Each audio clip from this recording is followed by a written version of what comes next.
उत्तर प्रदेश में लगातार कोरोना के मरीज बढ़ रहे हैं और लगातार सरकार अपनी तारीफों के फूल बांधती नजर आ रही है। हमारे साथ ज़्यादा बातचीत के लिए कांग्रेस कमेटी के राष्ट्रीय प्रवक्ता और महाराष्ट्र चुनाव के प्रभारी रहे सुरेंद्र राजपूत जी मौजूद हैं। सर, जानना चाहूँगा, लगातार कोरोना के मरीज उत्तर प्रदेश में बढ़ रहे हैं और राजधानी जहाँ मुख्यमंत्री से लेकर तमाम अधिकारी बैठते हैं, वहाँ पर कल की अगर बात करी जाए आंकड़ों की तो लगभग 1000।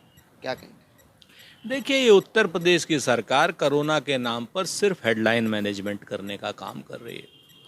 उत्तर प्रदेश एक ऐसा राज्य है जहाँ 23 करोड़ से ज़्यादा की आबादी है और पूरे देश में जहाँ पर 1065 जांचों का है, उत्तर प्रदेश में मात्र 22 जांचों के आसपास हो रही हैं। तो ये स्थिति है कि कम जांचें कीजिए और कोरोना कम निकलेगा। लेकिन पूर्वोत्तर जो पूर्वांचल है उत्तर प्रदेश का, गोरखपुर, आजमगढ़, मऊ, ये इस एरिए में पॉजिटिविटी रेट 14% के आसपास है, लेकिन सरकार ढिंढोरा पीट रही है कि हम बहुत अच्छा कर रहे हैं। आप बेड्स की स्थिति देख लीजिए, चाहे केजीएमयू में देख लीजिए, पीजीआई में देख लीजिए, आप स्वयं जाइए अगर आपको बेड मिल जाए तो। लोगों की वैन तक में मृत्यु हुई है। तो ये सारी स्थितियां हैं। मेरा तो उत्तर प्रदेश की सरकार से कहना है कि हेडलाइन मैनेजमेंट छोड़ करके वास्तविक स्थिति में काम कीजिए। टीम 11 से बाहर निकलिए। टीम 11 में कुछ लोगों को बढ़ाइए जो राजनीतिक जमात के हों, जो डॉक्टरी जमात के हों, जो अन्य विशेषज्ञ एरिए की जमात के हों। सिर्फ और सिर्फ आईएएसओं को ले जाने से आपका काम नहीं चलेगा। ये गुमराह तो कर सकते हैं, लेकिन काम करने के लिए विशेषज्ञों की आवश्यकता है। उत्तर प्रदेश की अगर कानून व्यवस्था की बात करी जाए, लगातार पत्रकारों पर भी हमले हो रहे हैं। यदि कोई बात उठाता है तो उसके खिलाफ भी मुकदमा कर दिया जाता है, उसको लेकर। तो उत्तर प्रदेश में एक अघोषित और घोषित आपातकाल की स्थिति है। आपके सामने है परिस्थितियाँ कि एक पत्रकार अपनी भांजी को बचाने के लिए जाता है तो उसकी हत्या हो जाती है। 2 साल की बच्चियों से लेकर के बड़ों तक के बलात्कार हो जा रहे हैं, अंग भंग हो जा रहे हैं, दुराचार किए जा रहे हैं, चाहे वो बुलंदशहर की घटना हो, चाहे दादरी की घटना हो, चाहे आपके लखीमपुर की हो, चाहे गोरखपुर की हो। आप स्थितियों को देखिए। उत्तर प्रदेश की पुलिस अपहरणकर्ताओं और पीड़ित परिवार के बीच में मध्यस्थ का काम कर रही है। कानपुर की घटना आप देख लीजिए कि पैसे दिलाने का काम कर रही है, उसके बाद भी अपहृत युवक की, संजीत की हत्या हो जाती है। 35 लाख रुपए उसके दे भी दिए जाते हैं, उसके बाद लोग कहते हैं कि नहीं साहब, वो तो पैसे चूरन के नोट थे, कहाँ से आए पैसे। पुलिस का काम या तो अपराधियों से दबकर हो रहा है और या सत्ता पक्ष के नेताओं से मार खाकर हो रहा है। मनोबल टूटा हुआ है। आप देखिए, चाहे वो कानपुर का कांड हो, आज तक कभी ऐसा नहीं हुआ कि पुलिस की दबिश की सूचना मिले अपराधी ना भागे। अपराधी के इतने हौसले बुलंद हैं कि सामने खड़े होकर के 8-8 पुलिस वालों की हत्याएं कर दे रहे हैं। तो कानून व्यवस्था है कहाँ? ये तो जंगल राज की स्थिति है। और जो विरोध करने की बात करता है, जो पत्रकार मित्र विरोध करने की बात करता है, उसके ऊपर इतने मुकदमे लाद दिए जाते हैं कि क्या बताएं। जो सरकार की कमियों को बताने की बात करता है, चाहे मिड डे मील की हो मिर्जापुर में, उसके खिलाफ एफआईआर हो जाती है।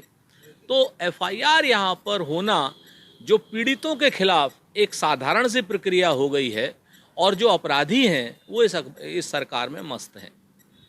अगर बात करी जाए लखनऊ की, तो लखनऊ के वीवीआईपी एरिया में एक डबल मर्डर होता है। पुलिस कमिश्नर उसमें उनकी बेटी का हाथ बताते हैं, लेकिन जो एक रेलवे के बड़े अधिकारी हैं आरडी वाजपेयी, उन्होंने अज्ञात के खिलाफ मुकदमा दर्ज किया। तो कहीं ना कहीं पुलिस कमिश्नरेट के ऊपर ये सवाल उठता है कि उन्होंने तो बेटी को कातिल घोषित जरूर कर दिया, लेकिन उसके बावजूद भी उनके पिता ने अज्ञात के खिलाफ एफआईआर कर रही। देखिए, बड़ी विडंबना है। आज स्थिति ये है कि मुख्यमंत्री कार्यालय और घर से चंद कदमों की दूरी पर 2 डबल मर्डर हो जा रहे हैं और खुलासे में भी इस तरीके के विरोधाभास हैं। जांच होनी चाहिए।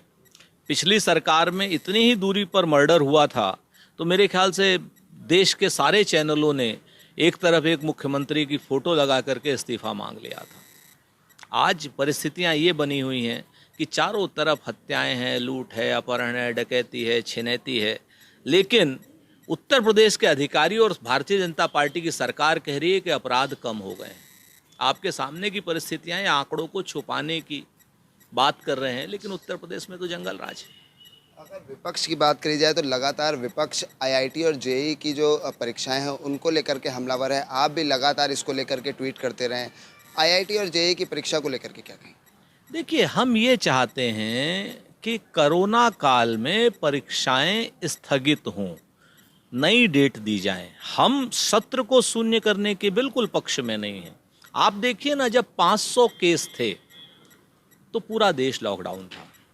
आज रोज 78,000 से ज़्यादा केस निकल रहे हैं, रोज 78,000 से ज़्यादा केस निकल रहे हैं। मेरे देश के बच्चे मेरा भविष्य हैं, देश का भविष्य है। उनको आप किस तरीके से ऐसे में निकाल सकते हैं? बिहार में 7 सेंटर हैं, यूपी में 17 सेंटर हैं और लाखों बच्चे हैं। आप बताइए सोशल डिस्टेंसिंग कैसे करेंगे? 25 लाख बच्चों ने परीक्षाएं देनी है और 25 लाख उनके कम से कम अभिभावक आएंगे। 50 लाख की व्यवस्था है क्या सोशल डिस्टेंसिंग की? उत्तर प्रदेश में मात्र 17 सेंटर हैं, बिहार में मात्र 7 सेंटर हैं।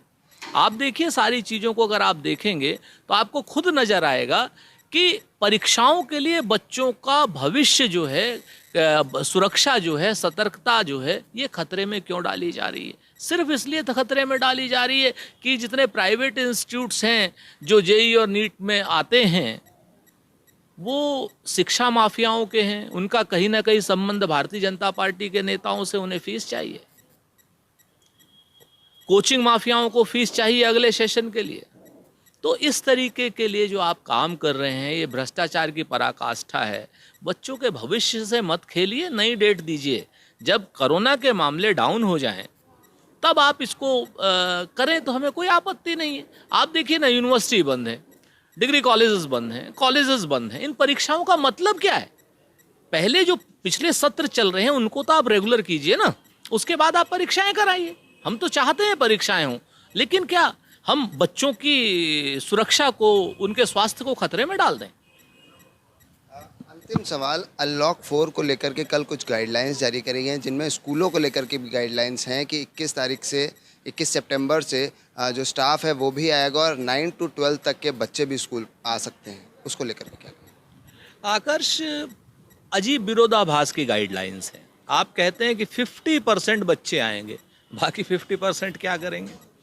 इन सब चीज़ों को देखिए, सरकार को चाहिए कि गाइडलाइन दें, अच्छे से गाइडलाइन दें, कोरोना पर नियंत्रण करें। हम सब लोग साथ हैं, पूरे देश ने सरकार का साथ दिया है, चाहे वो लॉकडाउन के लिए दिया हो, चाहे थाली ताली घंटा डंडा सब बजाने के लिए दिया हो। प्रधानमंत्री जी का साथ पूरे देश ने दिया है। प्रधानमंत्री जी की जिम्मेवारी है कि देश की उम्मीदों पर, अपेक्षाओं पर, आकांक्षाओं पर खरे उतरें। इस तरीके का कोई निर्णय न लें जिससे कि बच्चों की सुरक्षा खतरे में पड़े। बहुत बहुत धन्यवाद हमसे बात करने के लिए। तो ये थे सुरेंद्र राजपूत जी, जिनका साफ तौर पर कहना है कि उत्तर प्रदेश में जंगल राज चल रहा है। अगर कोरोना की बात करी जाए तो कोरोना के लेकर के सरकार पूरी तरीके से विफल है, और साथ ही साथ विपक्ष जो है, अगर सरकार उनका साथ चाहती है तो कोरोना को संभालने के लिए विपक्ष भी पूरी तरीके से भारतीय जनता पार्टी और उत्तर प्रदेश की योगी सरकार का साथ देने को तैयार है। कैमरा पर्सन रोहित के साथ मैं आकर्ष शुक्ला, ग्लोबल वॉइस, लखनऊ।